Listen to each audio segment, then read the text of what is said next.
Hey everybody, welcome back to another action figure unboxing and review, Neca Ultimate Edition.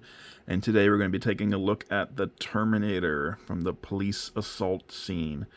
This version of the Terminator, unlike the Tech Noir one, this is the Terminator in the second half of the film, after he got injured in the, well, damaged, I guess I should say, in the car chase following the Tech Noir shootout.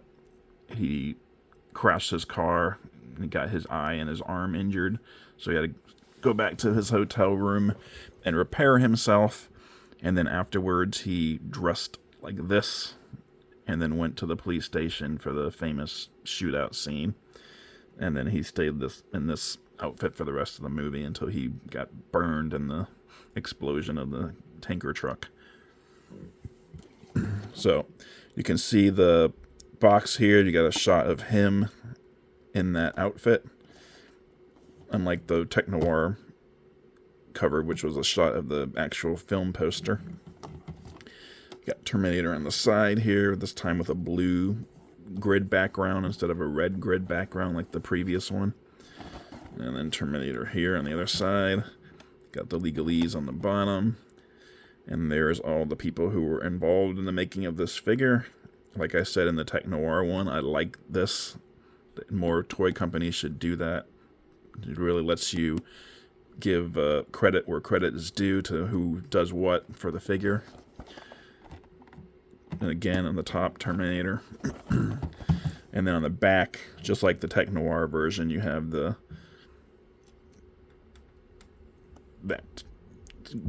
little, I don't know what that's supposed to be. I guess it's supposed to pretending to be the Terminator, like what he would see in his view screen. And then you have the crosshairs in the middle. It's kind of like reddish night vision type glare. And then you got some diorama shots all around the top, bottom, and the sides there. So let's get this guy open. Now, I actually bought this figure before the Tech Noir one because I like this version of the T-800 in the first movie. And just like the Tech Noir version, you get the same background here. You can cut it out of the box if you want. And like I said in the Tech Noir review, eventually NECA does start putting those in there as separate pieces of cardboard that you can take out without ripping your box to shreds. So that was nice. Let's get all these pieces out of here.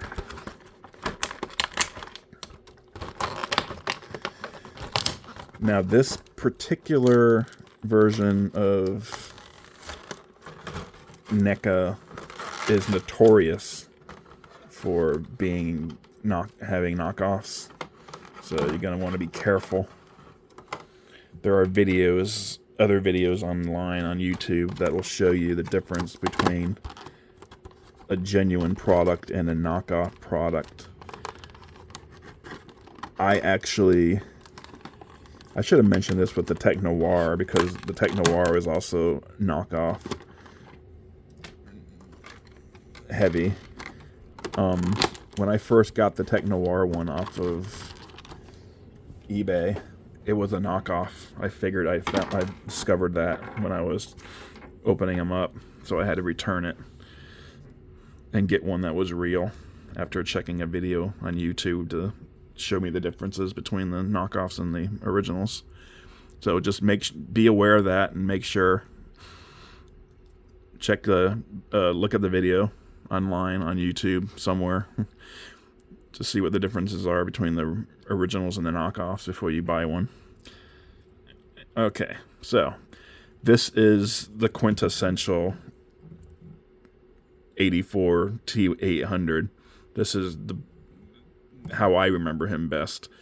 Obviously, he did wear the Tech Noir outfit in the first half of the movie. He got it from the gang at the Griffith Hill Observatory in a memorable scene. So that one is pretty recognizable as well, that outfit. But this one just looks better. It looks more Terminator-ish, if you know what I mean. If that makes any sense. So this is him. He's got the black shirt on underneath, black leather jacket, same pants. He didn't change his pants, and the boots are the same too. So really the only thing he changed was his upper torso clothes. And the original one, he had the... Well, let's see, I got the original one right here. Here they are, side by side. You can see he got the different jacket on, the different shirt on underneath. But yeah, he's got those same pants on and those same boots. So all Neca really had to do was redo the torso, the upper body, and to just snap it off. Do another run of the lower body from the original Terminator, the Tech Noir version, and then just pop that top body on there. He also kept the gloves. He got the same gloves, fingerless black gloves. Actually, they're a little bit different. Yeah, these are different gloves. He's got open knuckles on this glove, and this one doesn't. So they did use different gloves.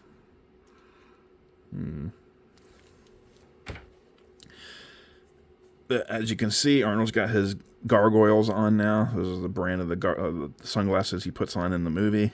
I don't think they still make those anymore. I'm not sure. And the black leather jacket. He's got the collar popped up. Looks really good. Got the silver buttons and buckles and zippers and just all around decent looking paint apps as usual. He has bullet holes and blood stains on the back of the jacket, which is good attention to detail. He's got a couple bullet holes in the front as well, although if you look on the inside, I mean, they even went as far as putting holes in the jacket where the bullet went in, but there's no damage to the t-shirt or the torso underneath, so that's not... If they really wanted to go all out, they would have put a couple bullet holes and some blood stains on the shirt. That would have been going all out. But still, looks really nice. And of course, the pants are exactly the same from the Tech Noir one I just showed you. Just basic brown pants, some pockets, and then of course you got those black boots with the silver studs and chains and stuff on them. So it looks really good. Like the Tech Noir Terminator, the head and neck are one piece with a ball joint in the neck. That's where he gets all his movement from. So he can look down about that far. He can look up that high. He can do the Exorcist. He's got the tilt for days. His arm can go all the way around. He can hinge up.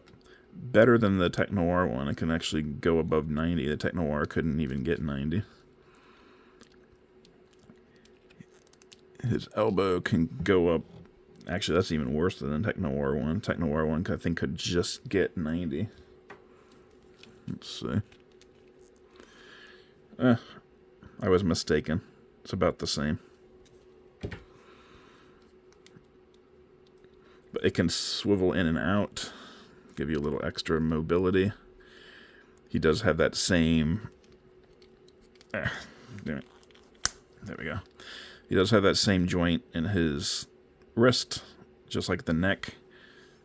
Just a ball peg there and a socket in the wrist of the hand.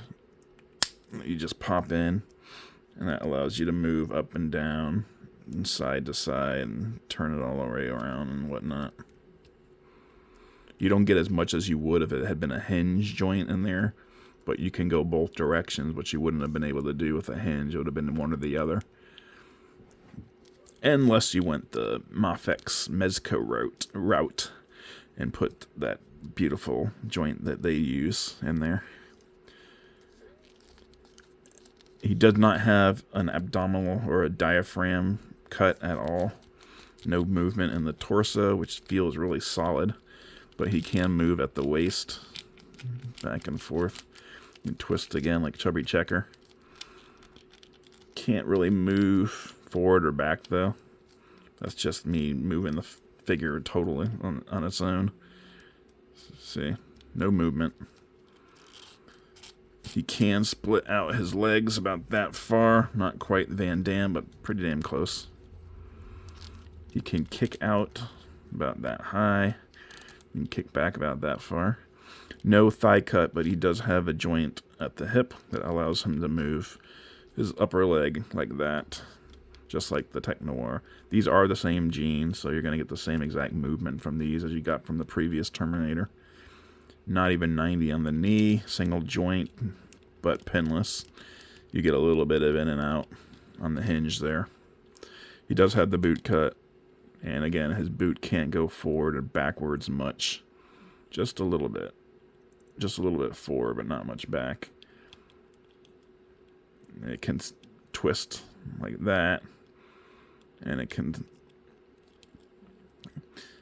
hinge about a little bit about that far forward and back.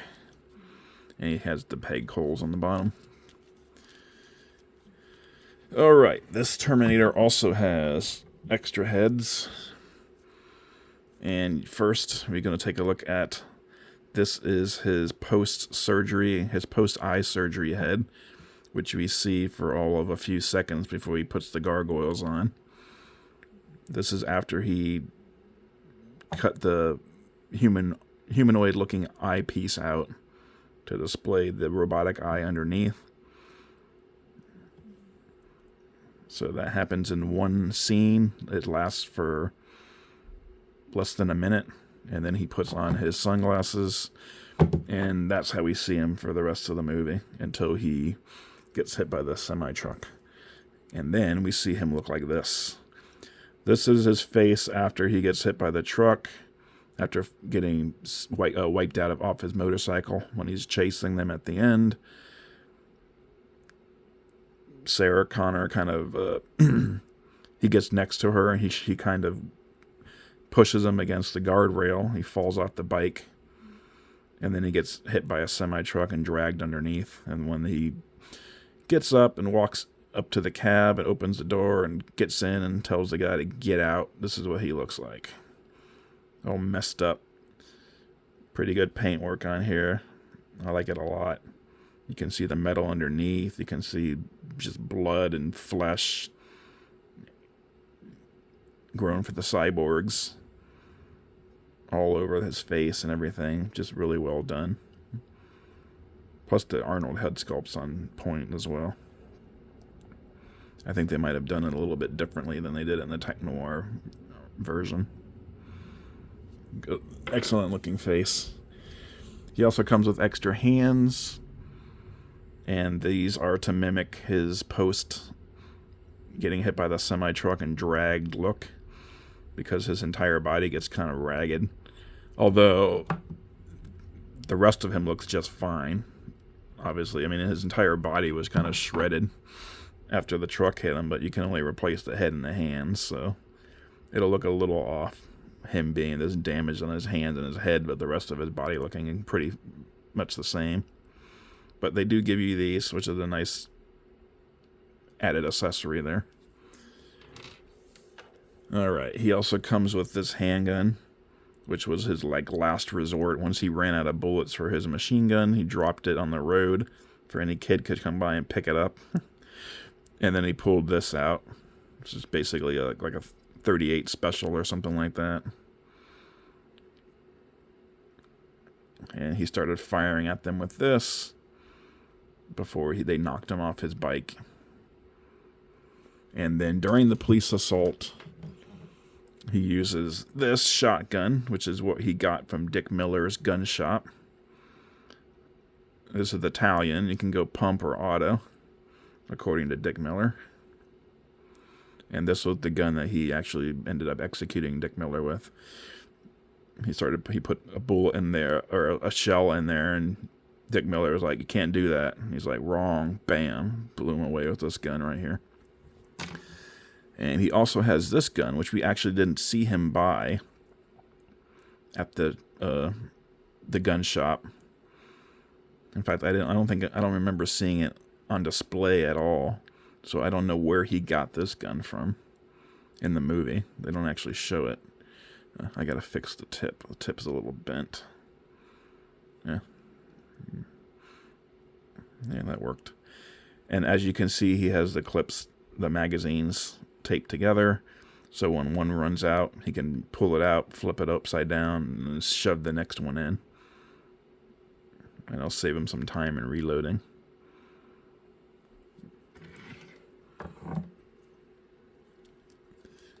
The police station assault scene is one of the most famous parts of the movie. Arnold really comes in and kicks a bunch of ass. He takes out, like, I can't remember the exact number of cops he killed that night. They did say how many in the sequel in Terminator 2 when they were interviewing Sarah at the insane asylum. They were like, he killed blah blah blah cops that night, but I can't remember what number they actually gave.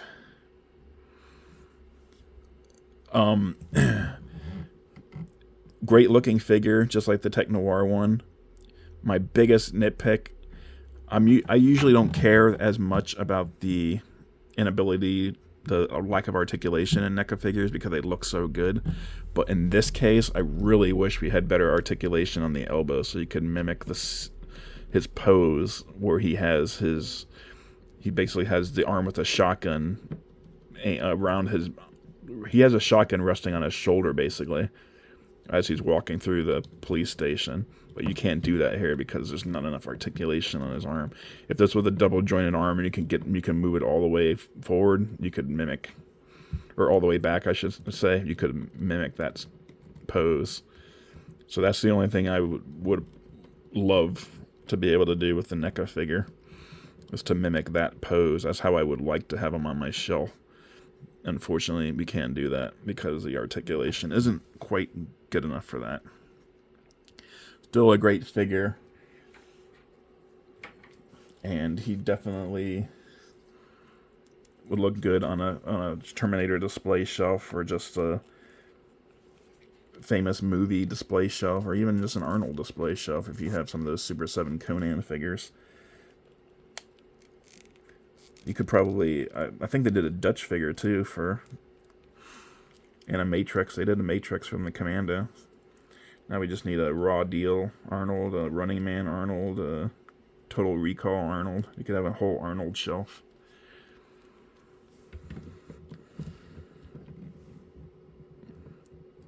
But here we have both Arnolds from the movie. The only thing that's missing is Naked Arnold, which I really hope they never make, and the exoskeleton from the end.